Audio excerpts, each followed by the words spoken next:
नमस्कार, राधे राधे। आज मैं आपको निर्जला एकादशी के महत्व के बारे में बताऊंगी। युधिष्ठिर ने कहा, जनार्दन, अपरा का सारा महात्म्य मैंने सुन लिया। अब ज्येष्ठ के शुक्ल पक्ष में जो एकादशी होती है उसके बारे में आप बताइए। भगवान श्री कृष्ण बोले, राजन, इसका वर्णन परम धर्मात्मा सत्यवती नंदन व्यास जी करेंगे, क्योंकि ये संपूर्ण शास्त्रों के तत्वज्ञ और वेद वेदांगों के पारंगत विद्वान हैं।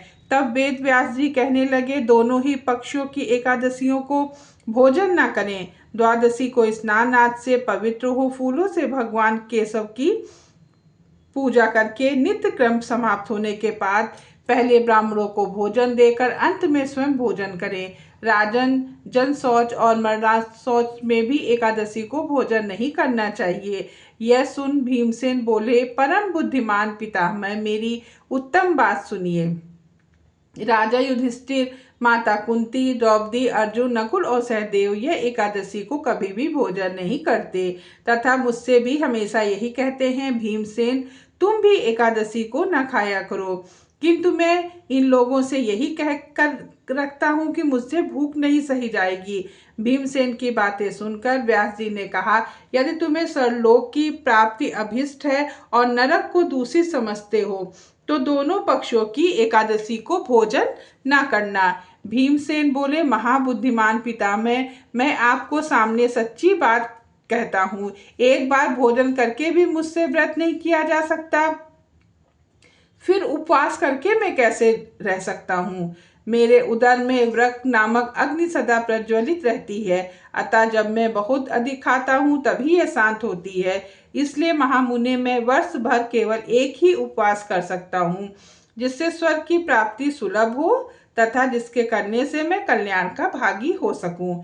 ऐसा कोई एक व्रत निश्चय करके बताइए, मैं उसका यथोचित रूप से पालन करूंगा। व्यास जी बोले, भीम, ज्येष्ठ मास में सूर्य वृष राशि पर हो या मिथुन राशि पे शुक्ल पक्ष में जो एकादशी होती है उसका यत्न पूर्वक निर्जल व्रत करो। केवल कुल्ला या आचमन करने के लिए मुख में जल डाल सकते हो, उसको छोड़कर और किसी प्रकार का जल विद्वान पुरुष मुख में न डाले, अन्यथा व्रत भंग हो सकता है। एकादशी को सूर्योदय से लेकर दूसरे दिन के सूर्योदय तक मनुष्य जल का त्याग करे तो यह व्रत पूर्ण होता है। तदंतर द्वादशी को निर्मल प्रभात काल में स्नान करके ब्राह्मणों को विधि पूर्वक जल और सुवर्ण का दान करें। इस प्रकार सब कार्य पूर्ण करके जितेंद्रिय पुरुष ब्राह्मणों के साथ भोजन करें।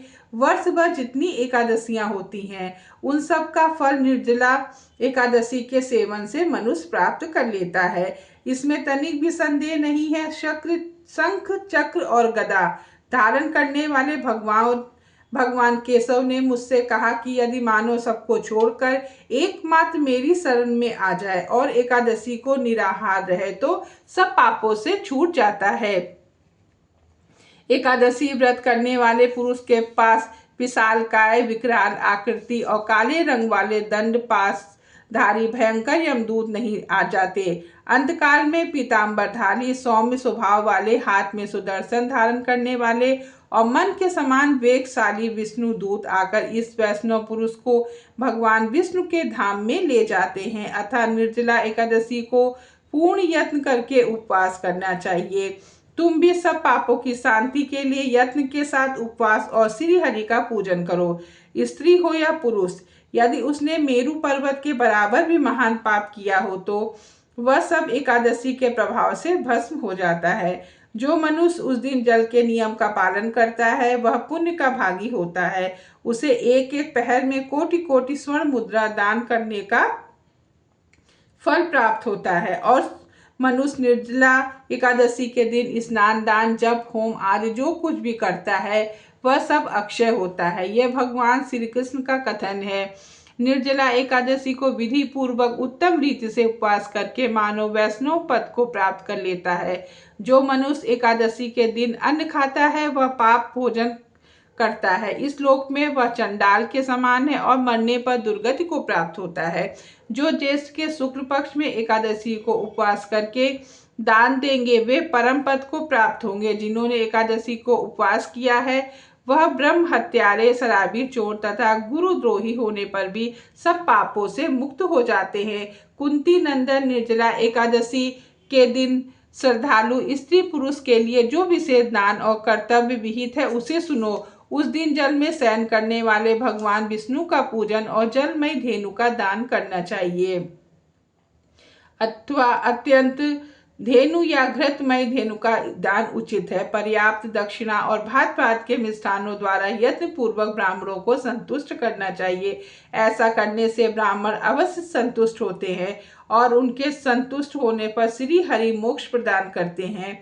जिन्होंने शम, दम और दान में प्रवृत्त हो श्री हरि की पूजा और रात्रि में जागरण करते हुए इस निर्जला एकादशी का व्रत किया है, उन्होंने अपने साथ ही बीती हुई 100 पीढ़ियों को और आने वाली 100 पीढ़ियों को भगवान वासुदेव के परम धाम में पहुंचा दिया है। निर्जला एकादशी के दिन अन्न, वस्त्र, गौ, जल, सैया, सुंदर आसन, कमंडलू तथा छाता दान करने चाहिए। जो श्रेष्ठ एवं सुपात्र ब्राह्मण को जूता दान करता है वह सोने के विमान पर बैठकर स्वर्गलोक में प्रतिष्ठित होता है। जो इस एकादशी की महिमा को भक्ति पूर्वक सुनता तथा जो भक्ति पूर्वक उसका वर्णन करता है वो दोनों स्वर्गलोक में जाते हैं। चतुर्दशी युक्त अमावस्या को सूर्य ग्रहण के समय श्राद्ध करके मनुष्य जिस फल को प्राप्त करता है वही इसके श्रवण से भी प्राप्त होता है। पहले दंड धावन करके यह नियम लेना चाहिए कि मैं भगवान केशव की प्रसन्नता के लिए एकादशी को निराहार रहकर आचमन के सिवा दूसरे जल का भी त्याग करूंगा। द्वादशी को देवेश्वर भगवान विष्णु का पूजन करना चाहिए। गंध, धूप और पुष्प और सुंदर वस्त्र से विधि पूर्वक पूजन करके जल का घड़ा संकल्प करते हुए निम्नलिखित मंत्र का उच्चारण करें। संसार सागर से तारने वाले देव ऋषिकेश, इस जल के घड़े का दान करने से आप मुझे परम गति की प्राप्ति कराएंगे। भीमसेन, ज्येष्ठ मास में शुक्ल पक्ष की जो शुभ एकादशी होती है उसका निर्जल व्रत करना चाहिए तथा उस दिन श्रेष्ठ ब्राह्मणों को शक्कर के साथ जल के घड़े दान करने चाहिए। ऐसा करने से मनुष्य भगवान विष्णु के समीप पहुंचकर आनंद का अनुभव करता है। तत्पश्चात द्वादशी को ब्राह्मण भोजन कराने के बाद स्वयं भोजन करें।